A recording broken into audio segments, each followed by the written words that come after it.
छोटू सुनिए फौजी के सिस्टर मन हूँ मैं तोर मिस्टर तोला रानी बना हो आजा बे गोरी मोर घर सुने भाटो के ब्रदर बज के रे बेट मिस्टर ते टुराला पर हर तोर चाल है गड़बड़ ते ज्यादा नखरा जन करते टुराला पर हर तोर चाल है गड़बड़ हाँ कुआं के पानी कुआं सी लागे नखरा माँ गोरी रोवा सी लागे तोर नखरा माँ गोरी रोवा सी लागे तोर नखरा माँ गोरी रोवा सी लागे माया माँ भाई हमन के घर के रह बेना बन के घूमत रही जावे रे ते सोच जिंदगी भर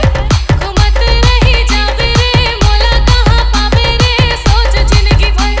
घूमत रही जावे रे मोला कहाँ पावे रे सोच जिंदगी भर डीजे छोटू।